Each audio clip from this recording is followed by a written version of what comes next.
आपको और बता दें, ज़ेलेंस्की की तरफ से एक बड़ा बयान सामने आया है और रूसी हमले और इस बातचीत के बीच में एक और अहम खबर आई है जो इस माहौल को लेकर निर्णायक हो सकती है। खबर यह है कि एक बार फिर पश्चिमी देशों से ज़ेलेंस्की की तरफ से मदद मांगी गई है। यानी ज़ेलेंस्की का जो रवैया है वो लगातार वही है जो पहले दिन से आपको नजर आ रहा है। ज़ेलेंस्की की तरफ से यह स्टेटमेंट दिया गया कि रूस के खिलाफ अभी और ज्यादा सख्त कदम उठाए जाने की जरूरत है। आपने जो सैंक्शंस लगाए हैं वो सैंक्शंस नाकाफी हैं। इससे पहले भी आपको याद होगा, चाहे नो फ्लाई जोन की बात कर ली जाए या और अलग अलग तरीकों से रूस पर प्रतिबंध लगाने की बात की जाए, कुल मिलाकर बातचीत के दौर में जब ऐसी खबरें सामने आती हैं तो क्या पीके श्रीवास्तव सर ये खबरें निराश करती हैं? क्योंकि एक तरफ मानवीय संवेदनाएं नजर आ रही हैं, 4 बड़े शहरों में सीजफायर का ऐलान हुआ है, तीसरे दौर की बातचीत है, मध्यस्थता भारत कर रहा है, लेकिन उसके बीच में ज़ेलेंस्की का ये बयान, ये जो उनका अप्रोच है, क्या ये युद्ध विराम के लिए एक सही संकेत नहीं है? बिल्कुल सही संकेत नहीं है। आप देखिए, जब जब इस युद्ध के दौरान रूस की तरफ से कोई नरमी दिखाई गई, किसी तरह की मैसेजिंग की गई, सीज फायर का ऐलान किया गया, ज़ेलेंस्की ने उसी वक्त उसी दिन एक युद्ध को बढ़ाने वाली बातों पर ध्यान ज्यादा दिया। ये बयान बहुत ही, आप जब शांति वार्ता की ओर बढ़ते हैं तो आपको माहौल बनाना पड़ता है। जब तक दोनों तरफ कोशिश नहीं करेंगे माहौल बनाने के लिए, शांति वार्ता कभी भी सफल नहीं होगी। तो यहाँ पर ज़ेलेंस्की का बयान अब इतना कड़ा रुख कि सैंक्शन जो लगे हैं वो सफिशिएंट नहीं है, वो ये साबित करते हैं कि ज़ेलेंस्की का फिलहाल कोई इरादा नहीं है कि वो इस युद्ध को विराम की तरफ ले जाएं।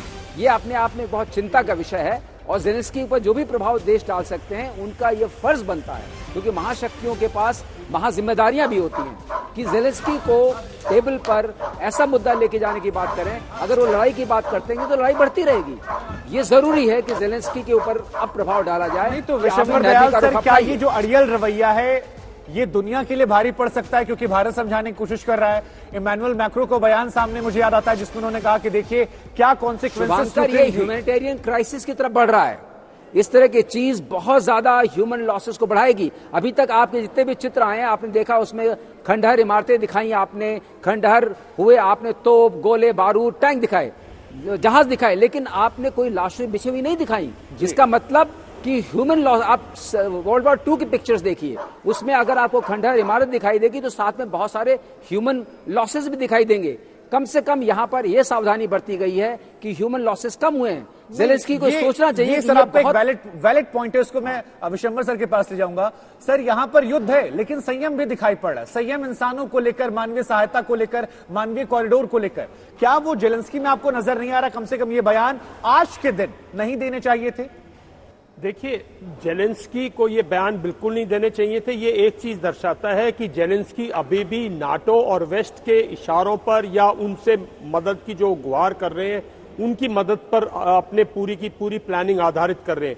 और दूसरी बात मैं कहना चाहूंगा कि देखिए, ये जो ह्यूमन लॉसेज हैं इसको रशियन फोर्सेस बिल्कुल संयम दिखा रही हैं। अब थोड़ी सी पिक्चर क्लियर होती जा रही है जब थोड़ी थोड़ी समाचार आ रहे हैं। अब तक कहीं से भी दुनिया में इतने 12 दिन के युद्ध, कोई ऐसा युद्ध नहीं है जिसमें दुनिया ये ना बता पाए कि रशियन फोर्सेस कौन सी फोर्सेस हैं, कौन से डिविजन हैं, कौन सी कोर है, कौन सी ब्रिगेड है, कहां से जा रही है, क्या इतनी इंफॉर्मेशन अवेलेबल है दुनिया में, लेकिन किसी को नहीं। कौन सी यूक्रेनियन फोर्सेस, कहां मुकाबला हो रहा है?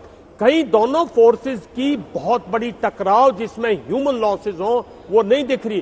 कहीं ना कहीं एक बहुत समझदारी से रशिया आगे भी बढ़ रहा है, शहरों को घेर भी रहा है और ह्यूमन लॉसेस निकल